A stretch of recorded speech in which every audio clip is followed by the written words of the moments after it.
question. Suivons d'abord ensemble. Donc, ce poste revient à la majorité.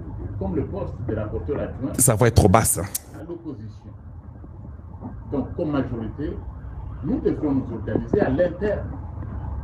Donc, recevoir les candidats à la candidature qui officiellement maintenant va suivre son cours normal et être déposé au bureau de l'Assemblée nationale. Après donc cet exercice-là, après ces concertations-là, entre le chef de notre famille politique, son Excellence Félix Antoine Tshisekedi Tshilombo, cet exercice avec le présidium de l'Union sacrée de la Nation, cet exercice avec les candidats eux-mêmes, cet exercice avec les chefs, les responsables de nos partis et regroupements politiques, je suis heureux de vous annoncer que l'Union sacrée de la Nation présentera à l'élection au poste de président de l'Assemblée nationale le candidat numéro 1 sur la liste de dossiers dans l'ordre alphabétique, l'honorable Boji Sangara Aimé sera donc, et donc à partir de cet instant, le candidat de l'Union sacrée de la Nation au poste de président de l'Assemblée nationale.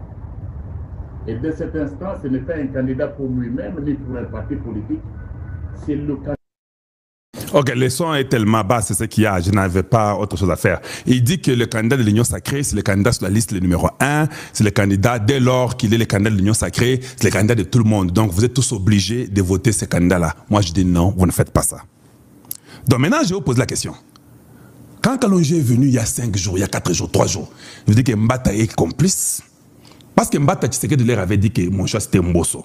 S'ils me contredisent avec Tshisekedi, que quelqu'un passe avec les preuves. Moi, je dis la vérité, c'est ça Kalonji, je ne change pas. Maintenant, je vous avais dit que je crois que Mbata est corrompu, Tshilombo est corrompu, Eberand est corrompu. Je vous ai dit ça.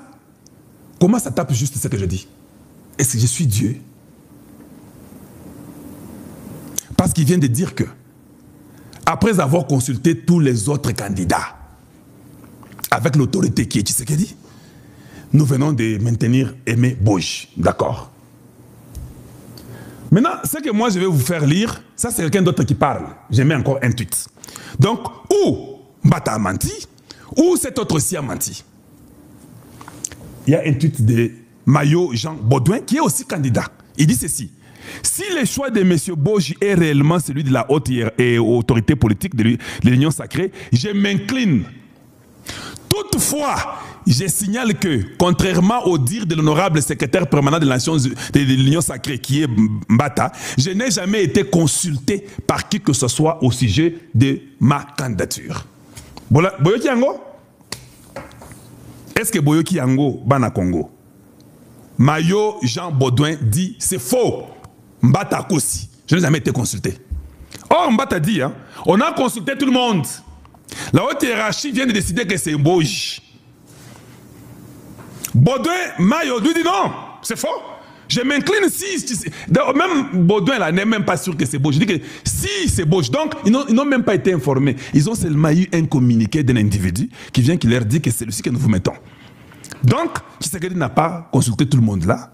Même lui, Bata, n'a pas consulté tout le monde là, les Louindoulé, les Baudouin, Mayo. Non. On leur a seulement dit que le candidat, c'est Aimé Boji. Non.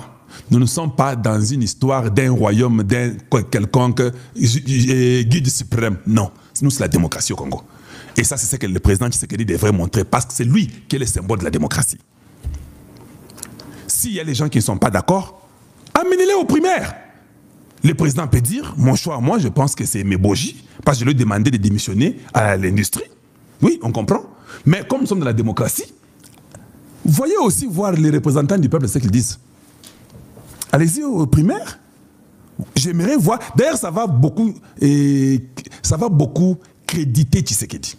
Ça va vraiment montrer que Penza Oyo, démocrate à Wasakanate, il dit, j'aimerais quand même voir le poids de celui que moi-même j'ai choisi. Papa Etienne a dit ça. Quand Kamere est parti voir Papa Etienne en 2011. Oh, Pesangaï, promets-moi que je serai Premier ministre quand vous serez président. Etienne Tshisekedi a dit à Kamere que non. Voyons la force de chacun sur le terrain. Quand nous aurons la réponse de chacun sur le terrain, maintenant nous allons voir qui prendra quoi selon les résultats que nous aurons sur témoin. Kamer Akima, Akenda Kozalakanda aussi, il a fait ses 3%. En fait, on m'avait dit qu'il avait fait 0, mais comme c'était Ngoï Moulunda, il a donné 5%, mais il avait fait 0.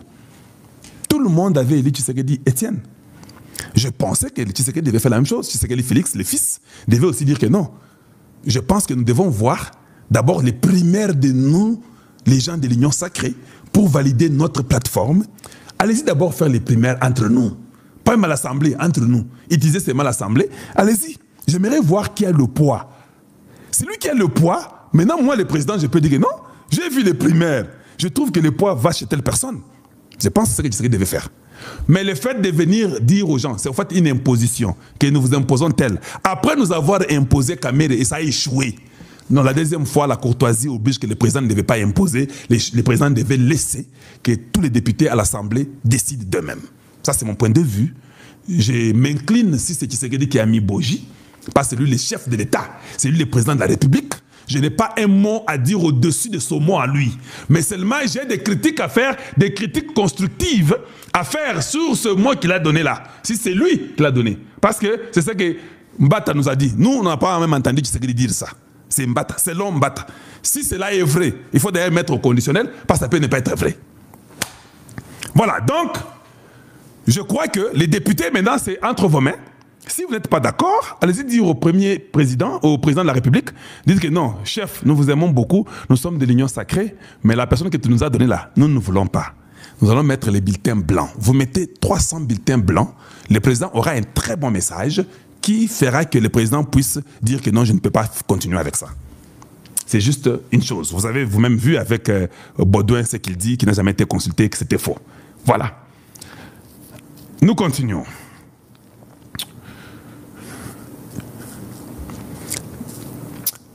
Ici, je veux parler...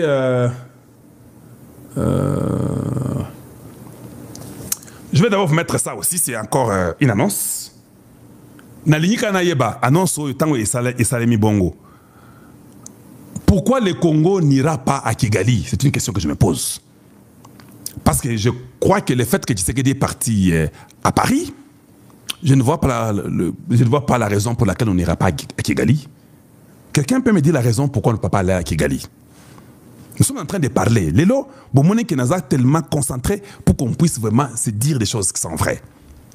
Que quelqu'un m'écrive la raison pour laquelle Tshisekedi n'est pas partir à Paris. Parce que le bourreau, ceux-là qui aident, n'est pas partir à Kigali, pardon. Parce que le bourreau, ceux-là qui aident Kigali, c'est là où il est parti. Tant mieux de partir seulement aussi à Kigali. Pourquoi ne pas partir aussi à Kigali? Voilà. Je vous mets un peu ça. La secrétaire générale de la francophonie, Mouchiki Yabo, a reçu Indourie, ministre Ondougirie, ministre des Affaires étrangères et de la coopération internationale du Rwanda. Les échanges ont porté sur l'état d'avancement des préparatifs de la prochaine conférence ministérielle de la francophonie, qui se tiendra du 19 au 20 novembre 2025 à Kigali, donc dans 3 semaines. Si même Paris pouvait nous faire un signe pour dire que non, je vous remets la francophonie. On peut quand même vous distraire même avec ça, non? On peut dire qu'on vous remet la francophonie et ça peut vous aider. S'il vous plaît, pouvez-vous vous tapoter? Est-ce que quelqu'un peut tapoter? Nous avons 27 000 seulement qui ont tapoté. Michou, je vous vois, vous êtes vivant. Merci beaucoup pour les roses que vous nous donnez, c'est très gentil.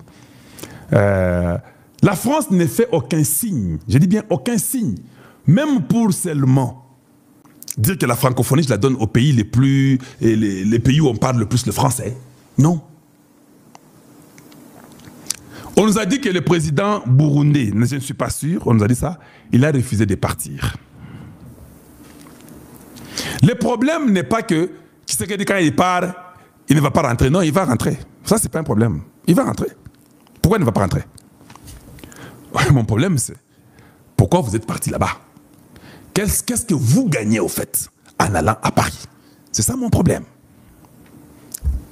Parce que vous êtes dans un combat où vous êtes en train de payer des milliards d'argent pour que la guerre du Rwanda puisse quitter le Congo. Et ceux qui soutiennent ce Rwanda-là, C'est là où on vous invite. Et en vous invitant, ils n'ont jamais réglé aucune situation. Est-ce que la nature ne vous enseigne-t-elle pas que vous devez quand même changer? Macron est parti, je vous répète, Macron est parti à Rome. Il a demandé une chaise de plus à côté de Zelensky avec Trump. Trump a refusé de lui donner la chaise. La même chaise, Macron donne à Tshisekedi, Tshisekedi prend la chaise, il s'assoit. Même le message des Américains. Qu'est-ce que les Américains diront du Congo? Dans un pays qui n'a pas de position, un pays qui pleure et qui est en train d'essuyer les chaussures de ses bourreaux. C'est ça que le Congo est. Vous ne pensez pas? Maintenant, vous viendrez nous dire que dans 3 semaines, vous allez saboter la conférence francophone au Rwanda. Vous allez saboter, pourquoi? Parce que vous êtes parti répondre aux Français chez eux, non? Le Rwanda ne fait que faire ce que la France leur dit de faire. Donc, dans 3 semaines, s'il y a la conférence francophone, allez-y. Arrêtez de nous embêter inutilement. Allez-y à la conférence, la francophonie. Parce que ce sont eux qui vous ont invité, vous partez, vous répondez. Pourquoi vous refusez d'aller à la conférence? C'est juste un raisonnement. Hein? Je vais vous dire une chose. Ne pensez pas que l'homme blanc est bête. Mais l'homme blanc pense que vous êtes bête. Parce que vous n'aimez pas réfléchir. Vous n'aimez jamais réfléchir comme il le fallait. Et le blanc, c'est qui vous êtes. Vous êtes venu, vous avez pleuré. Nous voulons l'indépendance. Nous voulons l'indépendance. En Afrique, c'était un vent partout de l'indépendance. L'homme blanc a compris, dit non, non. Si nous avançons, ça va casser. C'est chez eux, ils ont droit de l'indépendance. Nous leur donnons l'indépendance et tous. Mais nous introduisons ce qu'on appelle le néocolonialisme. Comme ils sont bêtes, ils vont penser qu'ils sont indépendants. De la même façon que nous les avons eu pour les coloniser. Maintenant, comme ils commencent à pleurer, donnez-leur tous leur indépendance. Mais il faut qu'il y ait ce qu'on appelle le néocolonialisme pour les avoir toujours. Et ils ont fait ça. Ils vous ont tous eu sur le néocolonialisme. Ils vous ont eu. Tous les pays de l'Afrique de l'Ouest, la monnaie, c'était la monnaie française. Le Congo ne pouvait rien faire sans la Belgique, sans la France.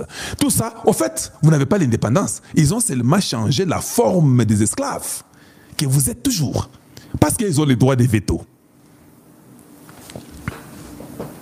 Nous avançons. Les Noirs commencent encore.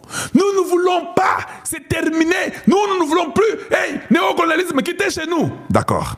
Ah, venez, la conférence. Ils veulent que nous puissions quitter, qu'on mette fin au néocolonialisme. Qu'est-ce qu'il faut faire?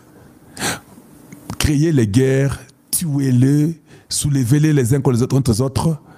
Même le Colette Bachmann l'a parlé, il y avait des millions qui ont été déboursés pour faire du mal à Lumumba. Lumumba même a parlé de ça. Les Congolais n'apprennent pas. On a donné l'argent aux gens partout et partout. Ça n'a pas marché.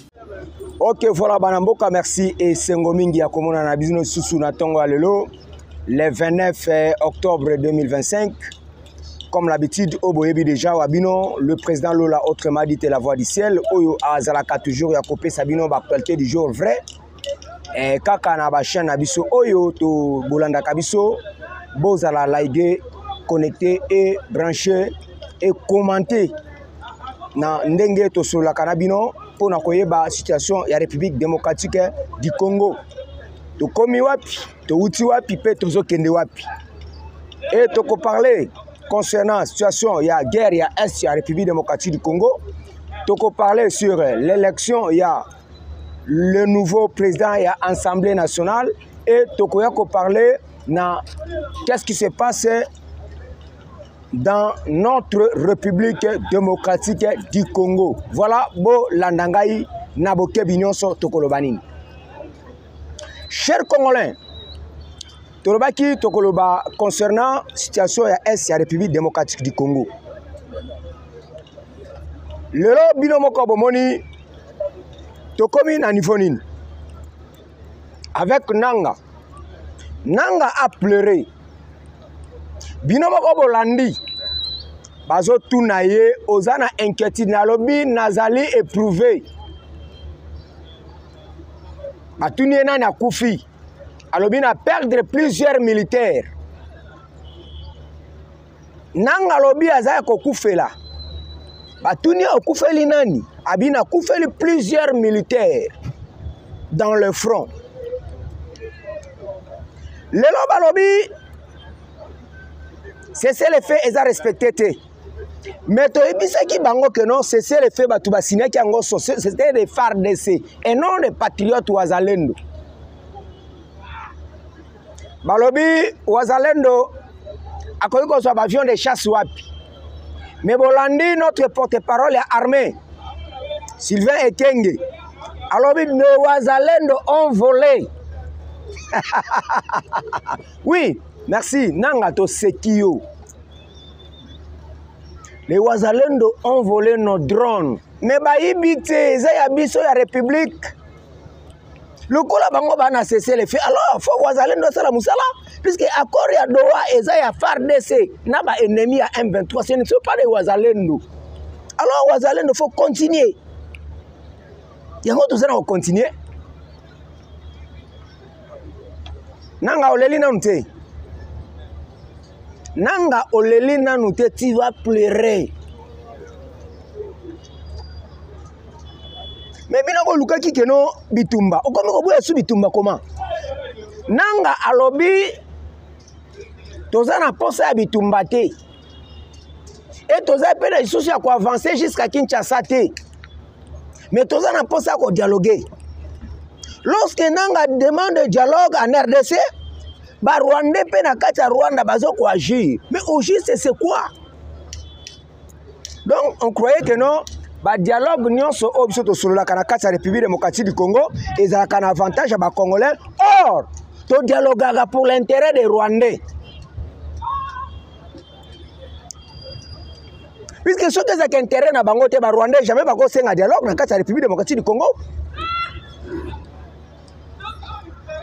intérêt na bango zakana nini intérêt na bango zakana ba brassage na ba mixage pour na ko contrôler biso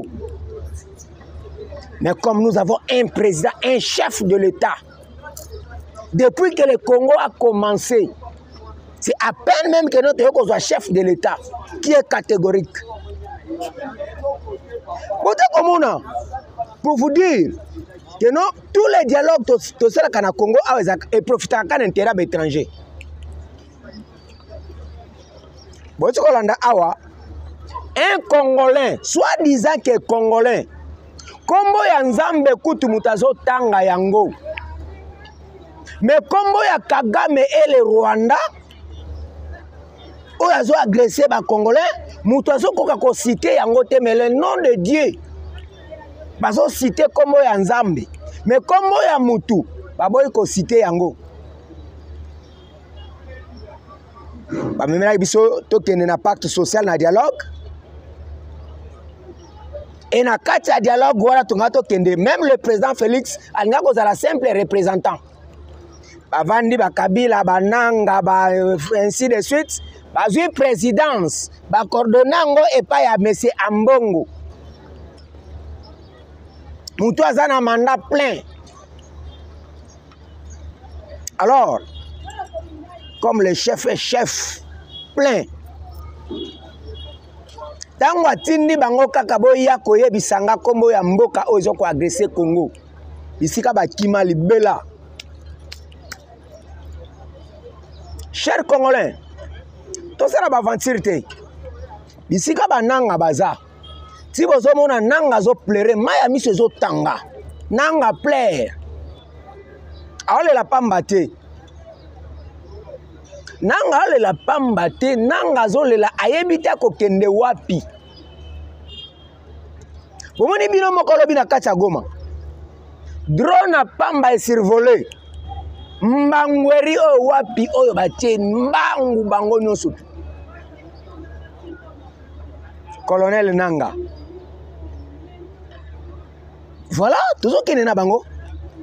Le lenge o balinga ki le lenge toko kende. Mais boye ba que non c'est le fait ezaya ba FARDC. N'est pas des wazalendo. A wazalendo bazana c'est le fait te ya Doha. Et tango bokene ko signer ba c'est le fait. bawazalendo bazalaki te. Alors toza na bino. Chers Congolais, to passer à la deuxième étape. Concernant l'élection, il y a présidence, il y a assemblée nationale. Notre député national, nous avons s'adressé et pas à bino. Que vous avez conscience ya bomutu. Ya koyeba nani bokoki ko voter. Na présidence ya assemblée nationale. Bomoni to tuko zala na mutu moko soi-disant mutu ya Walungu. Le vieux Vitalo, mutu ya Walungu. Le président de la République a lobby, on ne peut pas négocier avec des rebelles. Mais mutu wana kobima et tant que président est assemblée. Mais aïe bisibino que non, on va négocier avec des rebelles, c'est nos frères. Alors cette fois-ci, toyebi nani asali effort. Na kati Assemblée nationale wana soki lelo toyebaki. Oya lobaki que non, les députés quittés des groupes rebelles. C'est notre papa Mbosso. Lelo soki toyeki koyeba que non, na kati Assemblée nationale, ezaki na ba rebelle.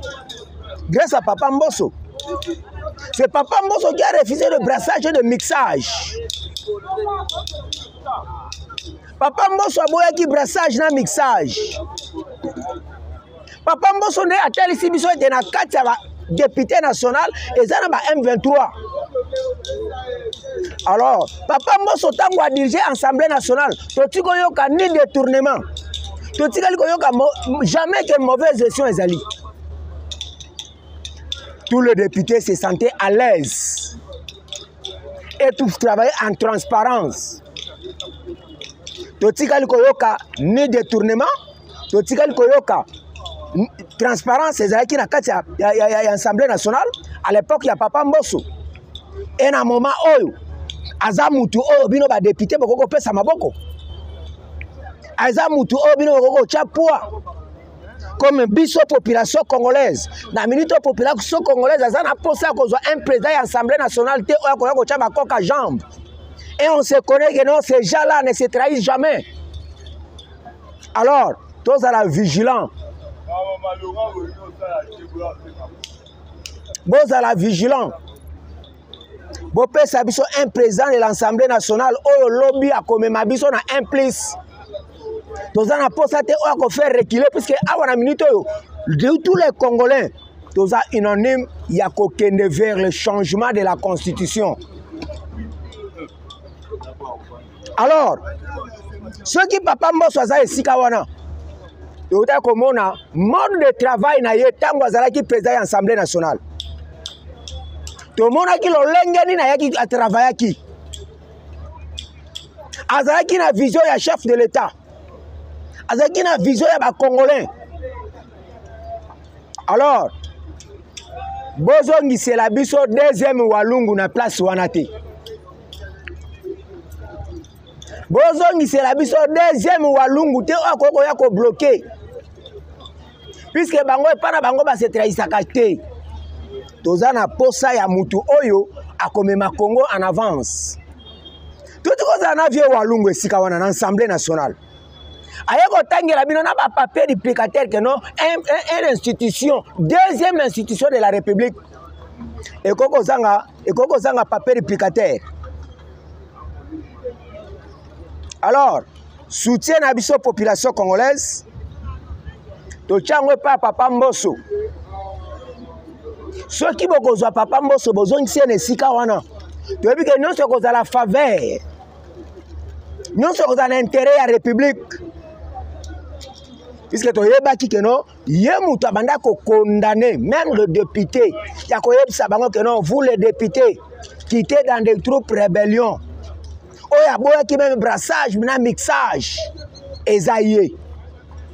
Alors, appui na biso, ezay panaye, et bino le député national, bossa la lolenge aux population congolaise, volonté à peuple, puisque peuple n'est a mandaté bino et sikawana. Voilà. Chers Congolais, troisième chose, oyo tozo passer nango tozo interpeller toujours lobi na lobelaki yango lelo nazongeli yango Papa Mukoko Samba mes respects honorable excellence Bobino bolingaka bakombo ya lokumu mais en excellence muto bazobenga excellence o azo travailler eloko ya malamu bazobenga excellence Papa Mukoko Samba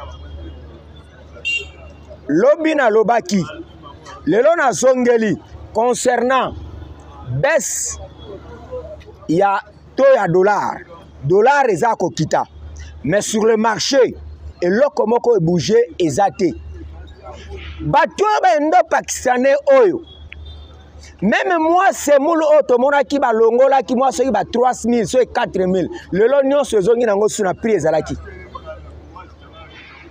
lelo ezongi nango lisusu ndenge ezalaki alors à quoi sert au peuple akolobaki non dollar eza kokita alors tu n'as pas inspecteur na yo sur le terrain mais malgré ata kotinda na inspecteur toyebi ke non bazaka bango corrompu bakosala eloko moko te mais le peuple congolais doit se prendre en charge touti komona na Angola lipa ya pamba babakisi 10 kwanza seulement tomonaki oyo elekaki mais biso awa ba indo-pakistanais, les chinois, le libanais ba sakana kana lolenge ya bako sakana ko manipuler ba congolais puisque tozala kana ba défendeur te mutako défendre peuple congolais azalaka te tango bako tinda ka ba inspecteur wana sur le terrain kaka bango ba inspecteur ngo ba ko bomalisu ba population congolaise bisi bako kende ba pesi bango ba enveloppe ba tiena ba veste na bango ya mwindu o batambola kanango esili. C'est fini. Tozana posa bato basala musala malamu. Tela lokola papa Julien Paluku. Na musala malamu oyo ya azali ko sala o peuple congolais azali ko sepela. Oyo va me mettre zomona lelo oyo na ba Rwandais bakomi ko chaye misu. Na ba Rwandais bakomi ko telemela papa Julien Paluku. Pour nene a coincé bango puisque ayebaki mode d'emploi na bango de travail na bango lelo soki tokotanga bato ba travailler na vision chef de l'état papa Paluku baza na kati wana pourquoi pas bino pe ba sepela na bino lokola to sepela na bato mususu alors papa Mukoko Samba luka ke lobby kombo na yo pe avancer na kati ya République démocratique du Congo. Papa Mukoko Samba yako tala pour l'économie ya ba Congolais. Toyebi ke no yo malgré ça oza distingué na ba ministre msuto monaka awa ba besie économie ya mboka akokite ba memie na Assemblée nationale akeko luka ba papier réplicateur mais le contraire avec vous les Congolais vous allez travailler na intérêt à population congolaise. Toyaka pona ko interpeller bino na lobaki yango lobi concernant refoulement aux oselema na Angola o to lobaki ete toko fongola misu pona koyeba banani baza banani mais lobi je vous assure kaka na boulevard du 30 juin a devant Sonas bakangaki mutu moko qui ne sait rien parler ni munoko mboka na bango ya Congo. Ayebi même lingala te seulement français. Bazo auditionné outi wapi ayebite ozo kende wapi ayebite alors bakenda ki na IPCRIM ndenge biso to lobaki no maloba na biso ezala kanganga kaka lobi na lobaki yango na tongo mais on les après-midi ba yeko kanga mutu oyo ayebi destination azo kende te biso to yaka ko interpeller bino. Toyaka côté sabino qu'est-ce qui se passe tozalaka contre binoté le contraire biso tolinga que no bino bo travailler malamu pour le kumu na bino esala nini e mata lelo bino moko bomoni na oyo mokonza mboka zo sala kati na mboka oyo tout république en chantier en chantier. Mais tous les dongolo misu. Tout qui en chantier. Mais tous les dongolo misu. Bazo kota na ba réunion. Nazo ko interpeller papa na biso Jacquemain Chabani. Papa Jacquemain Chabani. Toyebi ete au suspendaki toutes les actions. Il y a PPRD. Toutes les manifestations, il y a PPRD au suspendaki yango. Mais surpris lobby. Tout le monde na quatre résidence. Il y a monsieur Emmanuel Ramazani Shadari. Yokana no mutu hein. Mutu ba congolais ba loba keno azalaka congolais. Non ezalaka te, poste no ezalaka te, prénom ezalaka te. Monsieur Emmanuel Ramazani Shadari. Est-ce que kombo ya mutu ko sala ndengwana? Ngai kombo nanga non ezali Mvunzi. Poste no Malolo, prénom ezali Lola. Mais ye Ramazani Emmanuel Shadari tout. Est-ce que kombo ba congolais pende za kandengwana? Lobby a côté ici na résidence na ye na monga fula. Manifestation ya PPRD. Puis boyoki a lobby a rejeté en bloc toutes les décisions ya ministre intérieur azwaki pona suspension ya parti politique na bango oyo ezali ko fournir des rebelles. PPRD. A sali au défi. A défier yo. Bato lobi ba kota ki réunion na bango na monga fula. Ce qu'on sous-informé, mais biso que bien informé. Et Shadari a lobby va rejeter tout. Alors, faut rigueur. Na ministre a ngai na reli na mutamba. Na leli mutamba. Na ministre a justice ba pesi biso. Ya bilala o na kombo peto yebite. Ministre la justice va passer biso ya bilala. Toyebi kutu atana kombo na yete. Ah, mwana mobali oyo mutamba. Soki ereza ki mutamba. Mbele kaka lobi les arrestations immédiates. On va passer biso ministre de justice yango o tozo ba pena kombo na yete. Nani? Bana mboka za biso. Donc on laisser faire te. Mais donc on sera toujours derrière le chef de l'État. Toujours les actions du chef de l'État. Mais voyez que non, nous sommes dans le bon. Nous sommes dans le bon. Nanga aleli. A comme à lobby, destination à Bissau à Kinshasa. Tozo senga dialogue, Tshisekedi c'est notre frère. Non. Après avoir tué nos compatriotes, après avoir massacré, après avoir violé, nous reconnaître que Tshisekedi azali ndeko na yo. Ah nanga okosi. Ceux qui va limbisa kabatu yo toko limbisa yo te avant to limbisa yo. Faut tout le monde autant de millions de Congolais au yo au sekwisi. Sima oyena Congo to limbisio. Ceux qui za bongo te jamais oyo bandeko wana ba sibir yo pe faut sibir. Voilà, merci. Banamboka Ezaya Bino, le président Lola, autrement dit la voix du ciel, tozaka toujours pour nako pesa bino l'actualité du jour. Mboka Eza Mboka na biso, ba wazalendo bazali na front. Biso tozaka toujours sur le terrain na média pour nako pesa bino ba grenade, ba bombardement auto bombardaka bangunia na biso na kati ya média. Voilà, merci. Bon contacter ngara plus de 143 89 24 851. Merci à demain. Vraiment, plus de 143 89 24 851. Ciao, sur le président Lola.